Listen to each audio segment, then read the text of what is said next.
Couples of one turn right on the swing. Wheel to the left and wheel to the right. Wait, Petersen is got to be your center.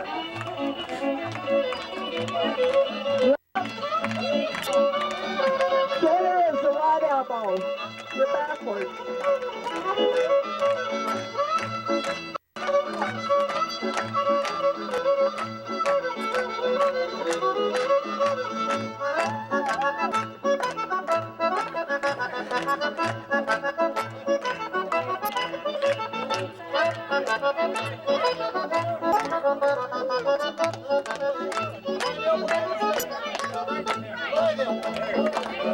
There you go.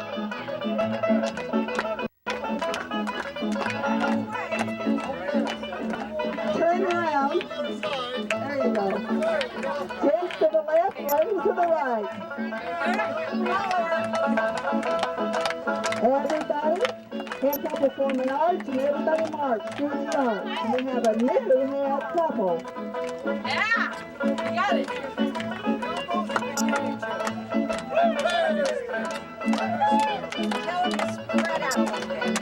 Everybody spread your elbows out and move forward down a little bit. Everybody move your elbow up. Alright, do we want to do 2 lines? Do we want to do 2 lines? Which way? We can do that. Keep saying Danny. Hi, gorgeous. Johnny was a dandy. Howdy. How you doing? Good. Hey, gorgeous. You want to dance? You know some people I know. Some Pendletons? No.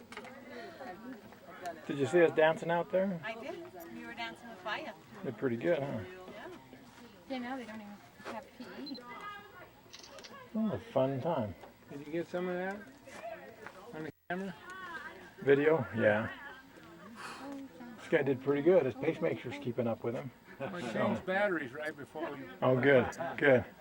Don't forget to plug in tonight before you go to bed. Yeah, get on the battery charger. Yeah. DI special. Yeah. Gotta love it. What are you just sitting over in the shade? It was a man talking about a living prophet, just like in times of the Bible. A prophet that talked to God. And then the man at the door also mentioned New Scripture, a Book of Mormon. Well, Mama and Papa, they were always had faith in Christ, so they listened, and it wasn't long before they decided the message was true, and they were baptized.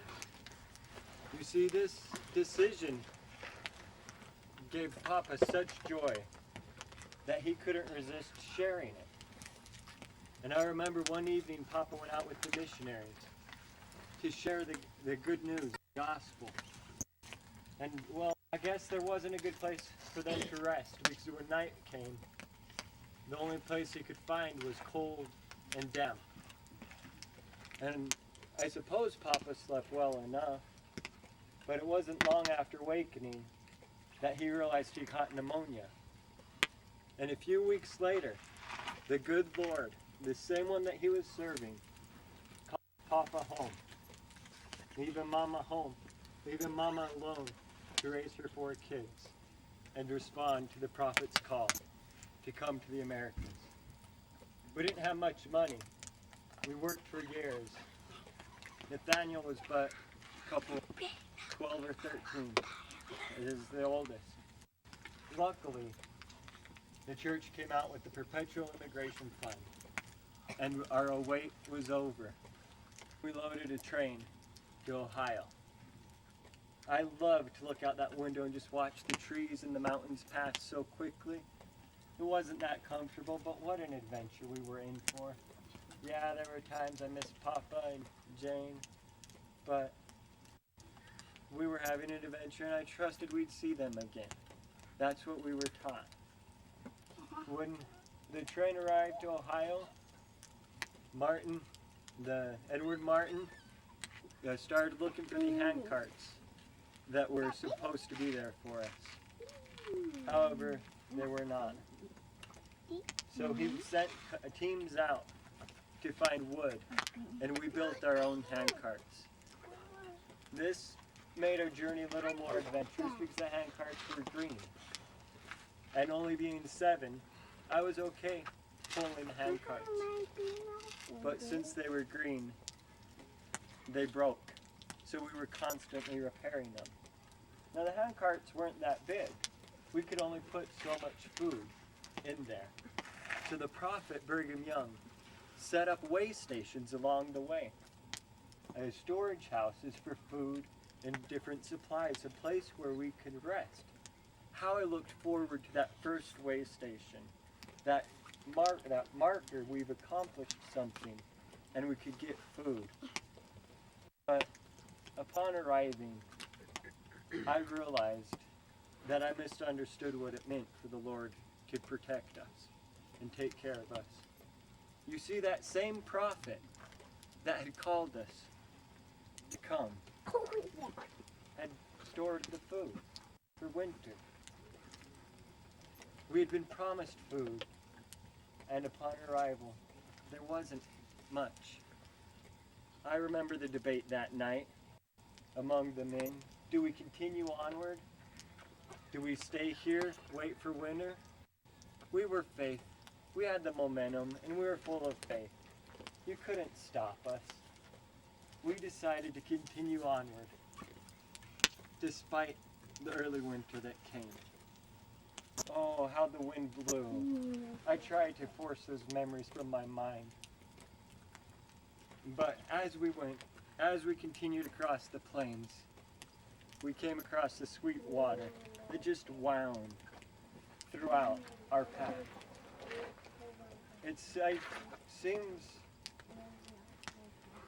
It would be easy to wonder, where is our Father in heaven, especially with the early winter. And I remember one crossing of the sweet water that made it evident that I could not wonder where my Father in heaven was. Because that, with faith, is a good question if you're looking for his hand, and is damaging if you're criticizing, how could you have abandoned me?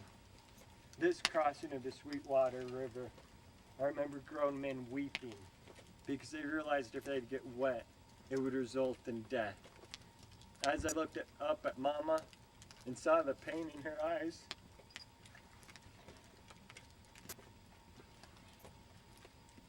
I knew those men were just reminders that Papa wasn't with us, and she was alone with the 3 of us, and she could not provide for us. But the good Lord did. 3 men came, who later would be called Valley Boys. They carried us across the river. One by one, we were able to stay dry. We were provided for not as we had expected, but as the Lord intended. As we continued on, our food rations became smaller and smaller, and we became weaker and weaker, and my little 7-year-old body began to fail. We came to a place called Devil's Gate, where Captain Martin sent out scouts, realizing that we'd need to rest because the winds on the open plain would surely kill us. The scouts came back with the news of a cove. I couldn't even have hoped for such news. A protection, a shelter. We left our handcarts at Devil's Gate and walked with what provisions we could carry to the cove. You see, the cove, the wind still got there, but it was much less. And it was there, suffering from dysentery, starvation, and frostbite, that I watched 56 of my beloved friends pass away. Newlyweds, older, younger. My little heart almost broke with their losses. Each night I went to bed wondering if I'd wake up to Mama Nathaniel and Rebecca, or Papa and Jane. Why I always woke up to Mama, I don't know. We stayed there for weeks. That is until Brigham Young got word of us, which he sent out a rescue party immediately. They did arrive. The good Lord did protect us and provide for us. Upon arriving in the Salt Lake Valley, Mama, Nathaniel, and Rebecca and I went to the endowment house and were sealed for time and eternity with people acting for Papa and Jane. And in the quiet moments, I wonder, was it worth it? Would I have changed anything? Wouldn't have changed a thing.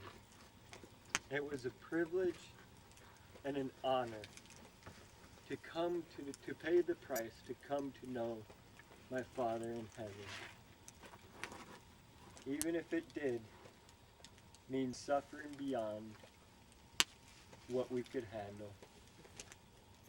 We were able to survive and continue on to Idaho, Clifton, Idaho, where we lived. I was able to marry and have 13 kids, and one of which my father descends from. Thank you very much. I don't know how far away the wagons were rolling, but it's right around this area, so you can think that they were rolling right past here. We're right there, what, 120 years ago, where these guys were. You gotta imagine this is how this whole story, builds up from where they were right there.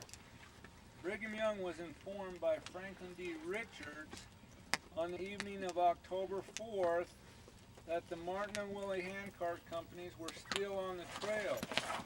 Astonished by the news, Brigham Young announced the next day in General Conference that these people are out there in dire straits. He said, "I shall call upon the bishops this day. I shall not wait until tomorrow nor the next day for 60 good teams and 12 to 15 wagons. I do not want to send oxen, I want good horses and mules. They are in the territory and we must have them. Also 12 tons of flour, 40 good teamsters besides those that drive the wagons." That was his call to help. A party of 27 men led by George D. Grant left the Salt Lake Valley on October 7th. Well, he made the announcement on Sunday, and they left Tuesday morning. With the first 16 wagons of what ultimately amounted to 250 wagons, full of food, clothing, and shoes and blankets by the end of October. Grant reached the Willie Company on October 21st. That's 2 weeks it took him to get out here. They were snowbound at the 6th crossing of the Sweetwater. A couple days before being found by the rescue party, the Willie Company's food supply consisted of 6 beef animals and 400 pounds of hard biscuits. Leaving men and supplies with the Willie Company, the rest of the rescue party struggled on east through the wind-blown snowdrifts with 8 wagons in search of the Martin Company.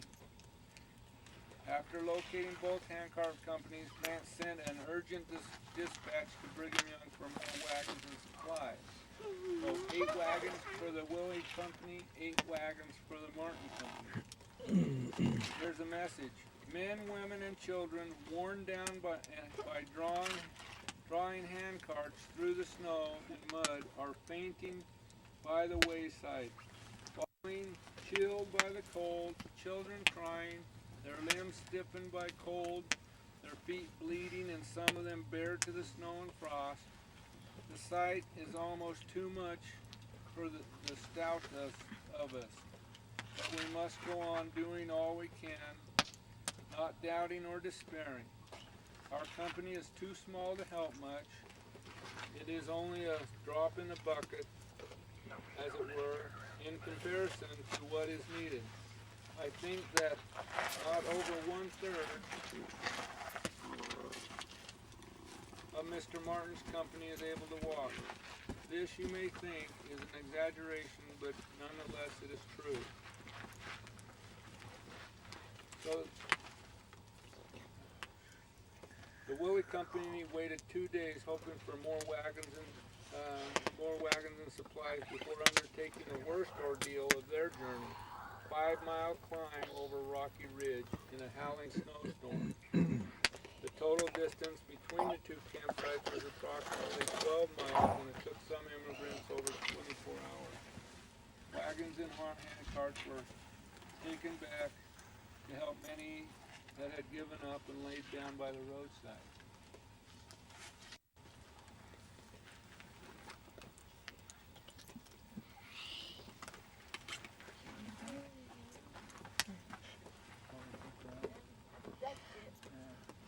There's a lot of stuff that happened. It just feels good to be here with the family and be in the spot that this all happened. And you remember, these were our ancestors. This is where we came from. And the ordeal that they went through for their testimony. All right. Tomorrow we need to be at the visitor center by 9 o'clock. What's today? October 27th, 1847, 1848. There's a foot of snow on the ground. Wind's blowing. The wind chill factor is about 20 below. Huh? Yeah. Hey, Miss Molly, how's it going? Well, doing fine. Hey, bud. Should say Mrs. Molly, huh? We got hitched back in Nauvoo. Hey, you. Harriet Hatch. Hi, Harriet. It does take 15 minutes to get here. A bunch of Mormons, huh? You leave when it's time to start. Yeah.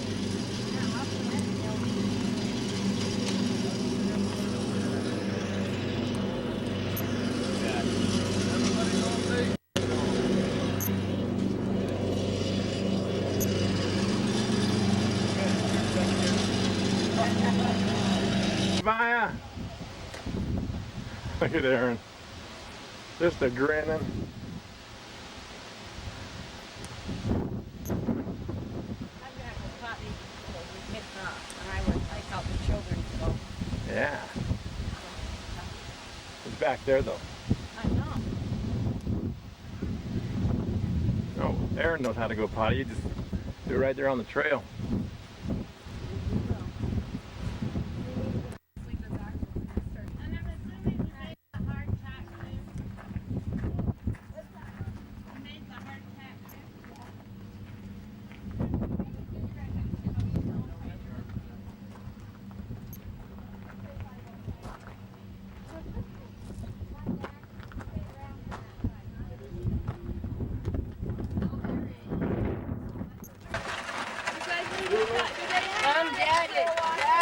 Dad, you lost your pool.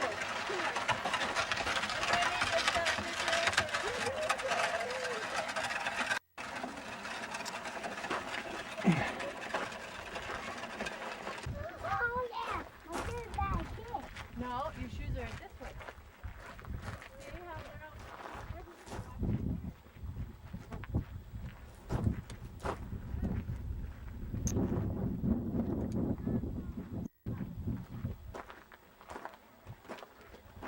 All the way down there. Up. All the way down. Gotta push. It's not coming out. A little There harder. it goes. Here comes the water. Prime the pump. All the way there. Put your head under there. Under there, Carson.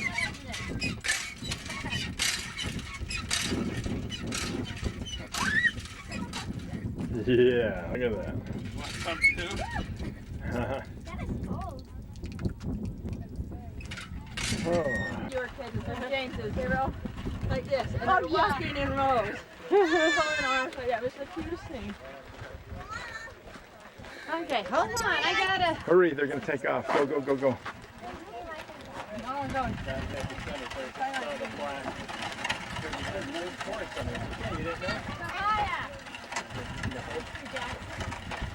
I thought I knew, but I didn't know if I could.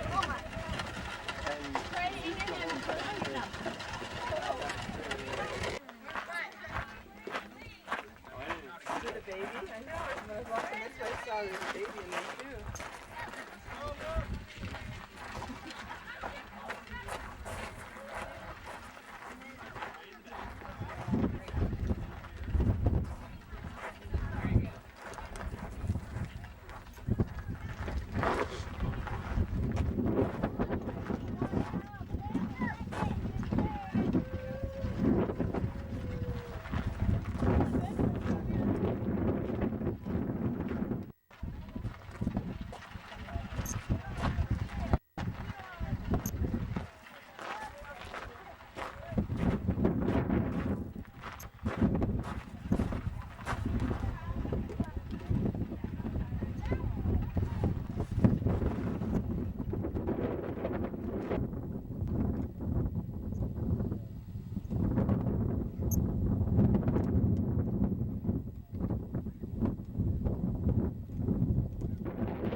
Take it right up to the top up there. Good job, guys.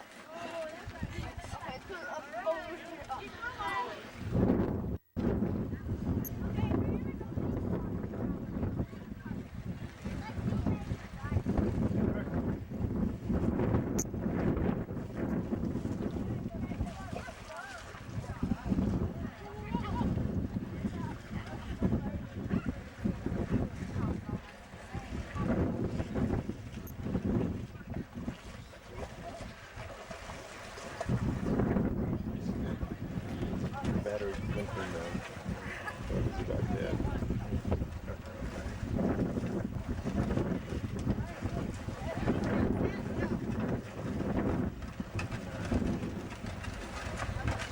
That's cool.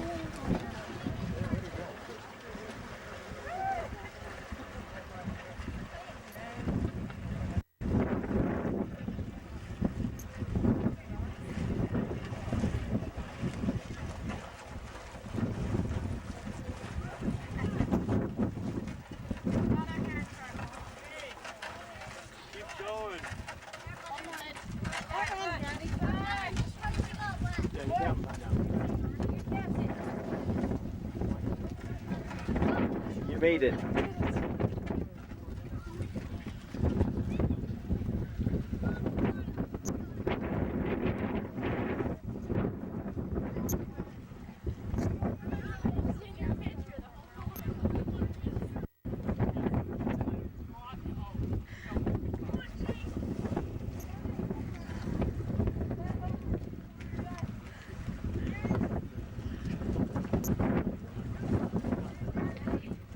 That's a great picture of the two boys together.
Hey, little guy, time to go.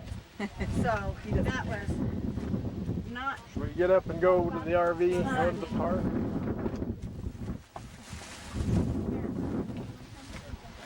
But yeah, that was wild. Yeah, and I'm going. Once I got up there and those wheels, once those wheels sunk, I thought, I'm not putting. I think that's harder than the one we did on our trip.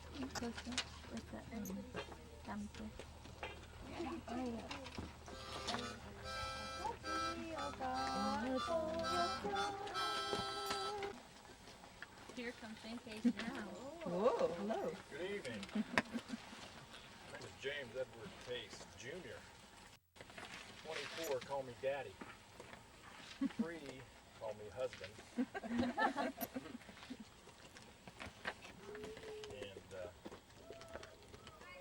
100, call me Lieutenant James Pace. But you can all call me great-great-great-grandpa, if you'd like. We're related. Thanks for that beautiful music. I'm just camped right over here, and I heard it, and I thought I'd come over and see what was going on. Tonight I'm a captain of 100 pioneers. We're passing through this way tonight. We're on our way to Salt Lake City. And this will be my second time through Salt Lake. It'll be my family's first time. In fact, they're here tonight, some of them. My gorgeous wife, Lucinda, surname Strickland, is over here. I noticed. And William Byram, my firstborn son by Lucinda, is here as well. He joined me in the Mormon Battalion. We had a blast there, a lot of trials and experiences. Let me tell you how you're related to me, because half the people in Utah, I think, are related to me. I have 4 kids, but you're related to me through my first wife, through my firstborn son. Out of 24 kids, you're related through William. So it's good to be here with you tonight.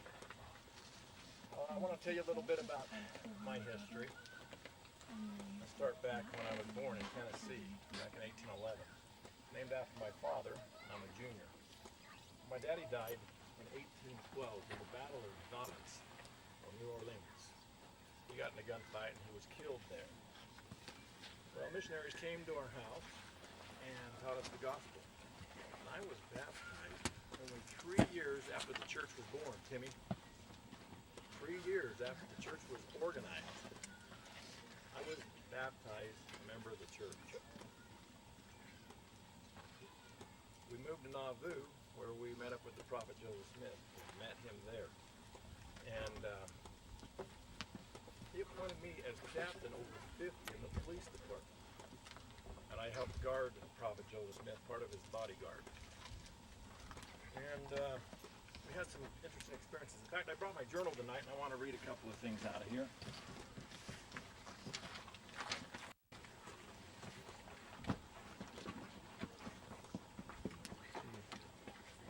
While we were in Nauvoo, I worked on the temple, the Nauvoo temple. We were getting persecuted by the mobs and everything. When it was completed, my wife and I were able to go in there and take out our endowments in the Nauvoo temple. Well, also, I received my patriarchal blessing under the hand of Hiram Smith. And I've got it here with me tonight. I want to read a part out of it because it pertains to you, my posterity. So listen closely to this. Patriarchal blessing by Hiram Smith. He says that I'll come forth in the resurrection, crowned with an holy head and a celestial crown in the resurrection of the just, together with the order and power of priesthood upon the heads of your posterity, speaking of me. Power of the priesthood upon your posterity unto the last generation. I know you all have all felt the power of the priesthood in your lives, because it says right here, Hiram Smith said, my posterity would have the power of the priesthood. And I know it's among this group tonight. And I'm grateful for my posterity. Well, I got called to serve a mission to Arkansas. And while I was in Arkansas, the prophet and Hiram were murdered. So I came home from my mission. And there I stood guard and helped Brigham Young, protected him from the mobs. And then we moved across the river and headed up to Iowa. We settled there in Pishka just for a short time. While we were there, the government came and requested 500 people to come, 500 men, to join the Mormon battalion. Brigham Young asked if I would go, and I was called to be a first lieutenant of Company E. Now, being the first lieutenant, what that allowed me to do was have a servant. Well, I chose William over there to be my servant, to go with me on the Mormon battalion. He was only 14, and he'll probably tell you more about that, I'm sure. But we headed out, kissed our families goodbye, but we headed in the direction to fight the Mexican War against the Mexican Army. And we eventually ended up in San Diego. Let me tell you some of the experiences on the Mormon battalion, because that was sure a blast. I'm an adventurous kind of guy, and I like adventures. One day I went out and killed a buffalo out on the plains. And we brought him back and fed the soldiers. And then we were just north of Tucson when we got down their ways. We had a lot of sick people, and they wanted to split up the group, and I opposed it because the 12 said keep the group together. And I opposed it. I was one of the few. They sent the sick back to Santa Fe. And so we were down to about 350. Well, we headed into Arizona, and we were just north of Tucson, and we were there looking to go into Tucson. The Mexican Army, part of them, and a posse came up to meet us and said, you stay out of Tucson, you won't have any problems. Well, at that point, we were missing one of our scouts. And we thought, these guys have got him somewhere. And we found out that in this posse, the general's son was a member of it, and he was right here in that group. So we grabbed him, we put him under guard, heavy guard, and said, you've got till tomorrow night at midnight to bring back our scout, or we're gonna put a bullet in his head. Well, a few hours before midnight, they brought our scout back. We made the exchange. The general got his son. That was the only encounter we had with the Mexican Army. We headed down into Tucson, it was kind of abandoned, and then we headed over to San Diego way. San Diego was a beautiful spot. I saw the Pacific Ocean for the first time. I want to read this. It applies to the gospel. This is out of my journal. I'm going to try this here. This is out of my journal about the ocean and how it applies to the gospel. I walked down to the Cove in the great waters of the Pacific Ocean. As I watched the rolling waves ascend and descend up and down the shoreline, I was fascinated with the beautiful landscape that it was. A pleasant breeze blew inland from off the water to give fresh vigor to the land, animals, birds, and vegetation. You know, we'd traveled across there and we'd go days without water. One time we went 70 miles without water. There were days we would travel 3 miles, and other days I could travel up to 60 on my horse. But you probably experienced that today, pushing those and pulling those hand cars through the sand, how difficult it was. Imagine with wagons and oxen. Some days we could only go 3 miles through the sand. So anyhow, to see that, to give fresh vigor to the land, animals, birds, and vegetation, to see that beautiful ocean. Everything is in the bloom of life. Here with nature in its radiant glory, scenes of my youth filled my mind with all the beauty and perfection that I remembered. As far as the eye could see, little could be added or wished for. Yet the mind of man is like the rolling sea, either rising or falling into deep reflections of thought. This process brings perfection by preparing our minds to receive and disposing of the great and glorious principles of the gospel of Jesus Christ. As gradual as the might deep rolls, or mighty waves ashore, descends again, returning with something greater and more noble. For the mind works in much the same way, to bring us to a greater and more noble work of life. And then I go on to say, as I viewed this beautiful scene, I said, surely I am on the shores of the great deep, of the western waters. Oh, how I wish that my family could see this and could be with me and enjoy this peaceful beauty. I hope that someday I can bring them, my loved ones, to the shore in this great ocean to enjoy the beauty that I am enjoying today.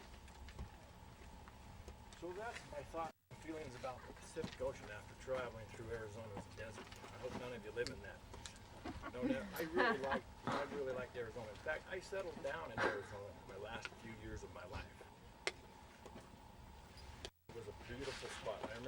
through there on the Mormon battalion and said, someday I have to return and live not too far from Tucson. But I loved that state of Arizona. Well, one year to the day I was discharged from the Mormon battalion and said that we could go back home. So we headed over to Salt Lake. I was assigned to a captain over a couple hundred or 100 or so people. Went into Salt Lake, and some of the men stayed there because their families had made it back. It was 1847. And my family wasn't there. Of course, they were back by Council Bluff, you know, just back a ways. So I was assigned again to be a captain of about 30 or 40 and headed back. So I came through this way on the way back through. There, I met up with my family and stayed another 2.5 years, raising grain and being a farmer. I lived in Missouri. And then we put together our trek and we headed west. And that's where we are tonight. We're on our way back, Salt Lake with my family. And we're going to go see what Brigham Young has for us to do next. No, I love that, man. In fact, I love Joseph and his brother Hiram. Let me read to you. This is my testimony of those two right after they were murdered. From my first introduction to these men, Joseph and Hiram, until their martyrdom, I was an eyewitness to most of their sufferings and can faithfully testify that they were innocent of the charges brought against them in every respect. In every respect. Those were men of God. And I felt the same about Brigham Young. So tonight tomorrow we're going to be heading out to Salt Lake, and we'll see what Brigham Young has for us. Well, to finish up the story, I'll tell you how it's going to end. We get to Salt Lake, and Brigham Young, he sends us to just south of Utah Lake, to a little place called Peetneet Creek. Did I say it right, Hyman? Peetneet Creek? Peetneet Creek. I'm sure glad she's here tonight. I'm glad they changed the name because I don't think I could say that very many times. I actually changed the name. Anybody know? Payson. Why would they name it Payson? After you. And my son, William, over there. Very good. I couldn't say Peetneet Creek, whatever, however you say that, honey. So, good thing they changed that. Okay, so we settled down there for just a couple of years. And I get married to a second wife. And I get called on a mission to England. And right as I leave, Lucinda gives birth to our last child, number 8. I'm gone, and she gives birth to the last child. And my second wife gives birth to her first child while I'm on my mission. And I'm gone for 3 years. So I come back, and let me read you this one last letter by Brigham Young. Brigham and I I think we were pretty good friends. He wrote me a personal letter while I was on my mission, and here's just part of it. Now, Brother James, I wish to remember this, and let no thought of the contrary trouble you in the least, for they are of the evil source and purposely designed to thwart your good purpose and hinder your progress. Your family and friends are well, ever pleased to hear of your welfare and success. May heaven rest upon you in your mission. I remain as ever your brother in the gospel. Brigham Young. So he sent us words of encouragement while we were on our mission. He's gone for 3 years from our families. Well,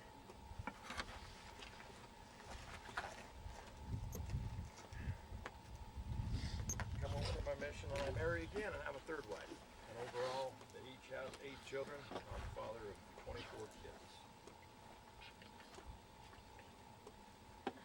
We lived there till 1861, and then Brigham Young came to me and said, would you go to New Harmony, down by St. George, and settle that area as well?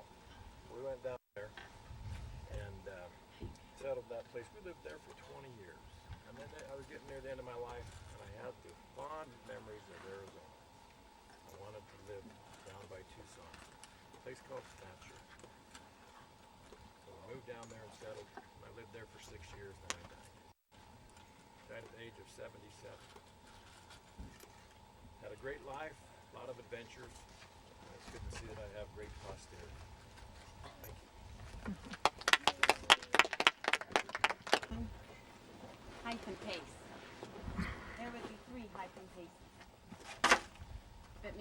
I was number one. Wife, number one. Okay? Now remember, there are two sides to every story. This is the second side. Okay? I was raised in South Carolina. 1805 was my birth year. Born to Judge Warren Gibson Strickland and May Anderson. My parents saw to it that I was well educated, which came in very handy after I was married. Now, I was just 3 months shy of 26 when I got married. But please keep in mind, unlike the other girls, I had a judge for a father. That's why the dashing, adventuresome. Now, I would have 8 children, but I'd only get to raise 7. My second child, James Phineas, would die before he got out of infancy. It would be a disease that would take not only him, but my mother. It went through the settlers.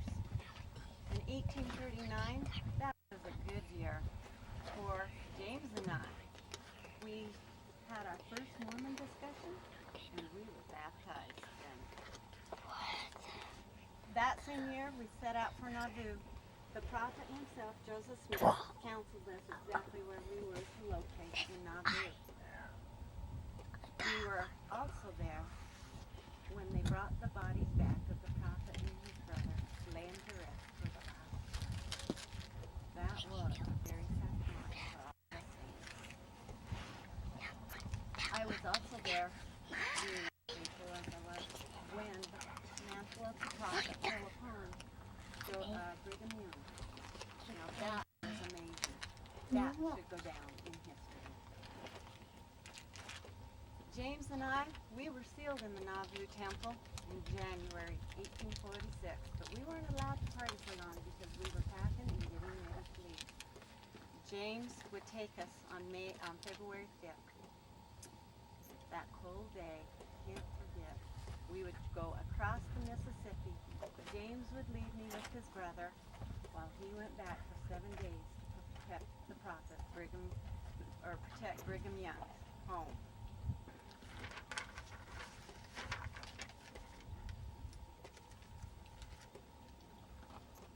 That was the beginning of being left alone.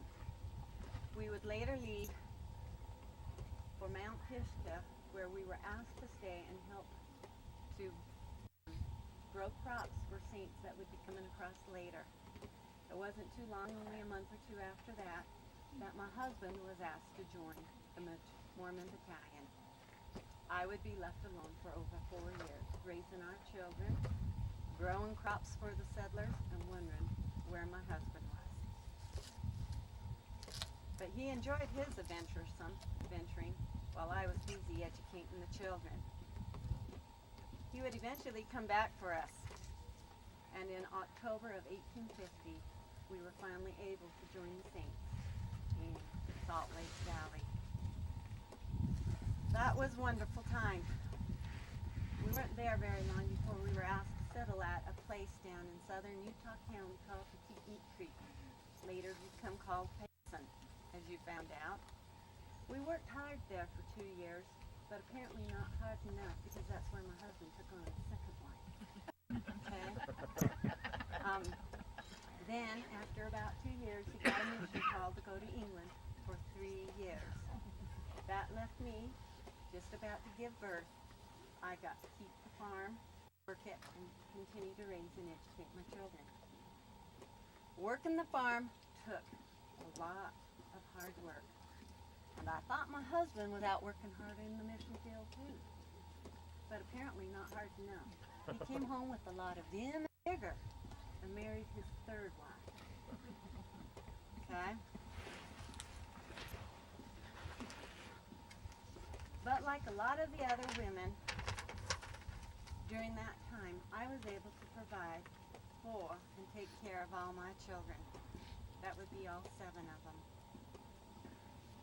Right shortly after coming home, we got the news to be packed and to up again moved to a place called New Harmony. Now that was in response to a call from the prophet Brigham Young himself. Needless to say, that winter was something else. I got to sleep in a wagon box and cook in a dugout. I was happy when we finally made our home. In fact, we made it for the longest time I've ever spent in one place, 20 years.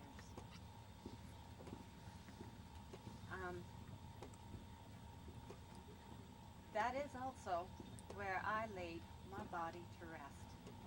Later, people would say of me this: Lucinda was highly accomplished, well-educated, and taught her children music, arithmetic, grammar, and other education. She raised the children and took care of the farm, basically alone because her husband was gone so much. Now, if we could have a conversation now, what would you ask me? Would it be, was it all worth it? As a lot of other people say. And I probably have wondered myself, was it all worth it? Well, as I look out at my children, and tonight, my posterity, I have an answer that would probably go like this. Yes, it was worth it. As I see you here all standing, living the gospel, and gaining the testimony and teaching the children, it did make it worth it. And then I would probably add something like this. Thanks.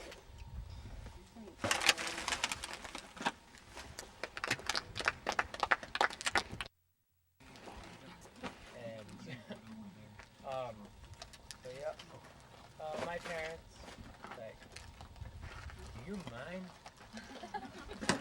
Trying to get the fire out here. I'm out. I was a smith, and I really, really wanted to go with him. And he kept saying, no, William, no, you gotta stay here, help your mother.